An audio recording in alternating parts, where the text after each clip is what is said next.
મુખ્યમંત્રી ભૂપેન્દ્ર પટેલ ડીસાના પ્રવાસે આવવાના છે, ત્યારે મુખ્યમંત્રીના સ્વાગતની તૈયારીઓ પૂરજોશમાં ચાલી રહી છે। મુખ્યમંત્રીના આગમન પૂર્વે સમગ્ર શહેરના રોડ રસ્તાને સુધારવાનું કામ પૂરજોશમાં કરવામાં આવી રહ્યું છે।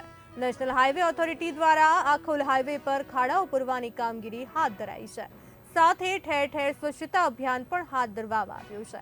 ડીસા આખોલ 4 રસ્તા પાસે ચોમાસાની શરૂઆત થતાની સાથે ઠેર ઠેર નેશનલ હાઈવે રોડ પર મસ્ત મોટા ખાડાઓ પડી જતા વાહન ચાલકોને ભારે મુશ્કેલીનો સામનો કરવો પડી રહ્યો હતો। ત્યારે મુખ્યમંત્રી ભૂપેન્દ્ર પટેલના ડીસા પ્રવાસ પહેલા નેશનલ હાઈવે ઓથોરિટી દ્વારા ડીસા આખોલ 4 રસ્તા પાસે પડેલા ખાડાઓની પૂરવાની કામગીરી હાથ ધરવામાં આવી છે। મુખ્યમંત્રીના આગમન પૂર્વે રોડ રસ્તાના કામો થતા લોકોમાં આનંદ છવાયો છે। ત્યારે આ રોડ આમ જ રહેશે કે થોડા દિવસમાં પાછી એ જ પરિસ્થિતિ થશે તેવા પ્રશ્નો લોકોમાં ચર્ચાઈ રહ્યા છે।